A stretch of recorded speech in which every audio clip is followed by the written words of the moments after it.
Bonjour, bienvenue, je suis ravie de vous retrouver. Nous n'avons pas eu l'occasion de nous redécouvrir depuis la fin du confinement. Activité professionnelle ayant reprise, j'ai trouvé un petit peu moins de temps pour partager avec vous mes accompagnements. Donc c'est chose faite, je me suis équipée enfin de matériel un peu plus professionnel. Et donc aujourd'hui je reprends mes conseils. Et l'actualité étant là et la saisonnalité surtout, nous allons parler immunité. Qu'est-ce que nous pouvons mettre en place dans notre assiette pour aider notre système immunitaire à avoir toutes les armes possibles pour faire face aux petits maux d'hiver, tout simplement. Alors la première chose, ça va être votre alimentation, bien sûr. Comme toujours, en naturopathie, l'alimentation couvre 80% de nos besoins.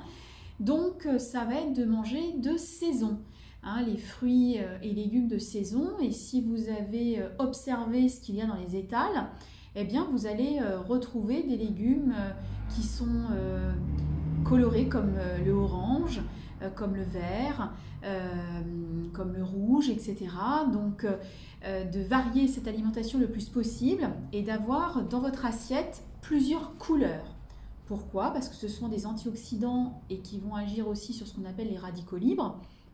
Ils vont apporter vitamines et minéraux et vont permettre à votre corps de combattre les infections.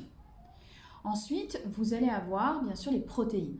Les protéines, ça peut être de l'animal, mais ça peut être aussi du végétal, comme par exemple les céréales ou les légumineuses. Les protéines, elles sont intéressantes parce que c'est votre socle.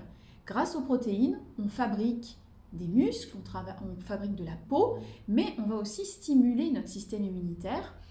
Et c'est comme une maison, si votre socle n'est pas de bonne qualité, les murs s'effondrent. Eh bien votre corps, c'est exactement la même chose, et c'est le rôle des protéines. Ensuite, on va apporter des bons gras. Les acides gras, surtout les oméga 3, ce sont des anti-inflammatoires naturels qui vont aussi être un peu l'armée. C'est-à-dire que ça va aider, comme c'est des anti-inflammatoires, c'est un peu les pompiers en fait, ils vont vraiment aider votre système immunitaire à mieux combattre. Et là, vous allez pouvoir utiliser par exemple des huiles végétales, comme des huiles de colza, de noix, de noisettes, etc. Donc ces huiles, il faut bien sûr les prendre bio, en bouteille en verre. Elles ne supportent pas la cuisson, donc vous les consommerez plutôt directement dans votre assiette. La recommandation, c'est une cuillère à soupe par adulte dans votre alimentation. Ensuite, vous allez avoir les poissons gras, les anchois, les maquereaux, les sardines, les harengs. Donc ces petits poissons sont très intéressants pour la mémoire, pour la concentration, mais également dans son apport en oméga 3. Et puis enfin, vous avez les oléagineux, les noix, les noisettes, etc. Donc d'en consommer une petite poignée tous les jours, c'est intéressant. Ça, c'est tout ce qui est positif, c'est-à-dire tout ce qui est à mettre dans votre alimentation, et si vous faites ça, il n'y a pas de raison que tout se passe mal. Maintenant, si vous avez tendance à consommer beaucoup de produits industriels, de produits laitiers, de sucre, que ce soit dans la forme du pain blanc, des pâtisseries, du sucre, des bonbons, etc., dites-vous une chose, ça veut dire que tout cela va plutôt mettre votre système immunitaire un petit peu plus bas. C'est-à-dire que votre corps, il a déjà besoin de combattre ça, d'aider votre corps à mieux digérer, à mieux gérer les sucres, et donc ne peut pas tout faire. Donc, allez plutôt sur des sucres naturels, comme du miel, du sirop de coco, etc., que vous trouvez en magasin bio. Essayez de cuisiner d'une manière différente, d'utiliser par exemple de la compote pour faire des gâteaux, et puis de passer sur du pain par exemple complet et d'éviter au maximum les produits industriels, puisque je vous rappelle que c'est très riche en sucre et en sel, et forcément qu'il n'y a pas d'aliments, ce sont plutôt des calories dites vides et non pas des calories pleines. Alors ensuite, on va s'intéresser aussi à votre taux de vitamine D. Là en ce moment, c'est la saison pour doser votre vitamine D.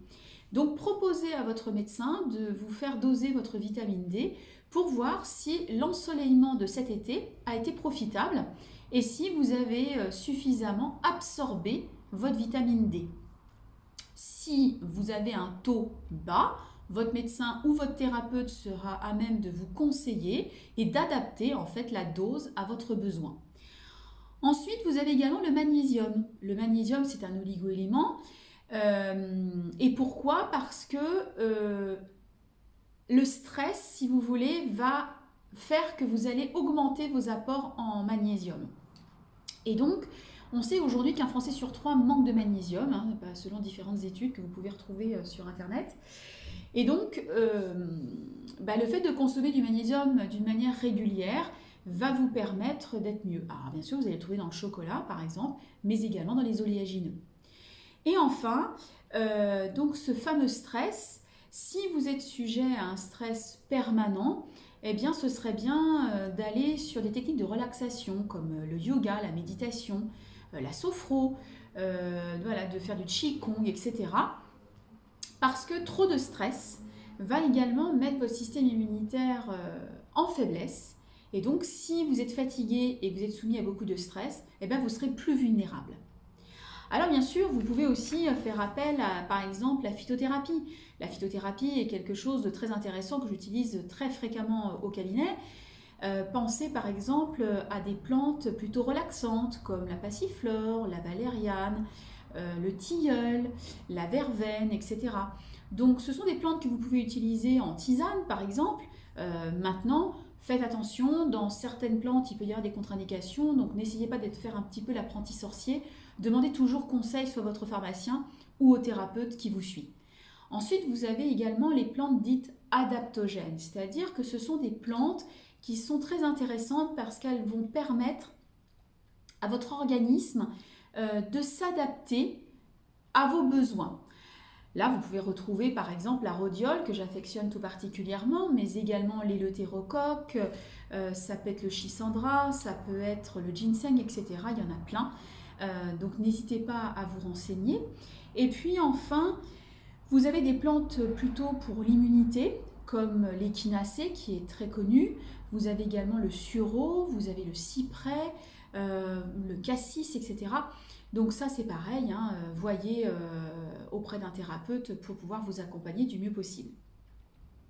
Ensuite, votre flore intestinale, elle est importante, donc mangez des fibres, des produits lactofermentés. Par exemple, là, moi je vois hier au marché, j'ai commandé ma choucroute, mon chou fermenté. Ça peut être aussi de consommer du kéfir, par exemple, ou du kombucha tous les matins, pour pouvoir entretenir votre flore bactérienne. Et puis enfin, un bon sommeil, bien récupéré, ne pas se coucher à des heures indues, essayer de respecter au maximum votre cycle et de dormir environ 7 à 8 heures pour vous permettre d'être en bonne santé. Eh bien, j'espère que tous ces conseils vous apporteront satisfaction et puis ce serait avec plaisir que je vous accompagnerai au cabinet si vous le souhaitez, bien sûr.